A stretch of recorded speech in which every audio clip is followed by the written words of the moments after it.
नमस्कार दोस्तों, स्वागत है आपका एग्जाम क्रैकर वे में। तो दोस्तों, भारत से एक बहुत बड़ी न्यूज आ रही है। धर्मेंद्र प्रधान ने अपने पद से इस्तीफा दे दिया, जो कि शिक्षा मंत्री था। उन्होंने अपने एक्स पे अपना इस्तीफा का नोटिस जारी किया है। तो पढ़ के बताते हैं क्या क्या उसने बोला है।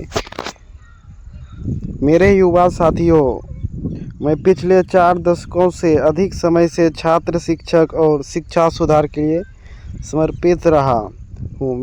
मेरा सदैव यह विश्वास रहा, एक सशक्त, समावेशी और दूरदर्शी शिक्षा व्यवस्था ही सशक्त राष्ट्र की आधारशिला होती है। मैं देश के युवाओं की आकांक्षाओं, भावनाओं और उनकी न्यायोचित अपेक्षाओं का गहरा सम्मान करता हूँ। भारत की युवा पीढ़ी के सपनों को साकार करना हम सभी के राजनीतिक एवं सामाजिक जीवन का नैतिक संकल्प रहा। आदरणीय प्रधानमंत्री जी के दूरदर्शी नेतृत्व में राष्ट्र की सेवा करने का जो अवसर मुझे प्राप्त हुआ, उसके लिए प्रधानमंत्री जी का आभार प्रकट करता हूँ। किंतु 3 मई 2026 को हुई नीट यूजी की परीक्षा में सामने आई अनियमितता पाई गई। भारत सरकार ने इसका तुरंत संज्ञान में लेते हुए जांच सीबीआई को सौंपी और परीक्षा को रद्द किया। कंप्यूटर बेस्ड टेस्ट मोड में करने का निर्णय लिया गया। इस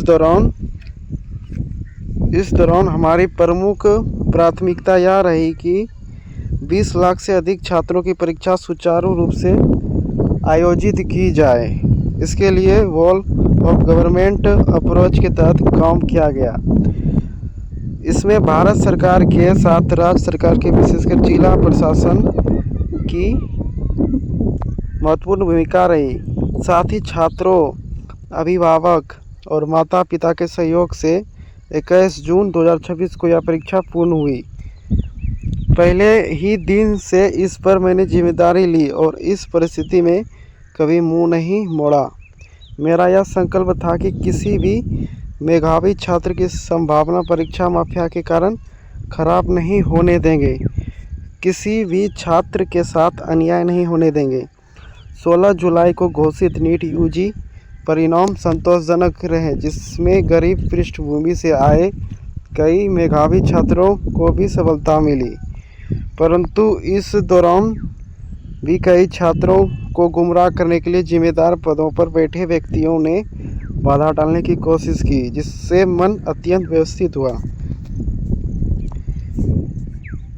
मैं सदैव हमारे प्रजातंत्र की शक्ति में अटूट विश्वास रखने वाला रहा हूँ तथा युवाओं की आकांक्षाओं, सपनों और अपेक्षाओं को गहरा सम्मान करता हूँ। वे केवल भारत का भविष्य ही नहीं, बल्कि एक नए और विकसित भारत के वाहक, निर्माता और भविष्य के शिल्पकार भी है।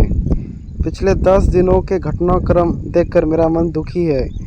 यह मेरे लिए व्यक्तिगत प्रतिष्ठा का विषय नहीं है। भारत की युवा शक्ति ही देश की असली ताकत है। देश की युवा शक्ति भ्रम को कुचर्क में फंसने नहीं देंगे, यह मेरा संकल्प है। जंतर मंतर पर और देश में जो स्थिति बनी है, इस स्थिति का राष्ट्र विरोधी ताकतें लाभ न उठाएं। देश की एकता बनी रही। भारत के एक भी विद्यार्थी का भविष्य कानूनी पेचीदगियों में ना उलझे। हमारे बच्चे अपने समय पढ़ाई में लगाएं, करियर बनाने पर फोकस करें। इसी बात पर विचार करते हुए मैंने अपना त्यागपत्र माननीय प्रधानमंत्री जी को भेज दिया है। साथ में ही लिखा है, मैं आदरणीय प्रधानमंत्री जी के मार्गदर्शन, विश्वास और निरंतर सहयोग के लिए हार्दिक कृतज्ञता व्यक्त करता हूं। साथ ही मंत्रिपरिषद के अपने सभी सम्मानित सहयोगियों, मंत्रालय के अधिकारियों एवं कर्मचारियों तथा उन सभी व्यक्तियों का भी आभार व्यक्त करता हूं, जिनके साथ मुझे कार्य करने का सौभाग्य प्राप्त हुआ। राष्ट्र सेवा मेरे जीवन की सर्वोच्च प्राथमिकता है। इसके लिए सदैव समर्पित रहूँगा। प्रभु श्री जगन्नाथ जी का आशीर्वाद मैं भविष्य में भी भारत माता, उड़ीसा की जनता तथा देश के युवाओं के आकांक्षाओं को पूर्ति के लिए हर संभव रूप से स्वयं को समर्पित रखूँगा। आपका धर्मेंद्र प्रधान। तो वीडियो अच्छा लगा तो गाइस वीडियो को लाइक कीजिएगा, साथ में चैनल पर नए हैं तो चैनल को सब्सक्राइब कीजिएगा। Thanks for watching this video.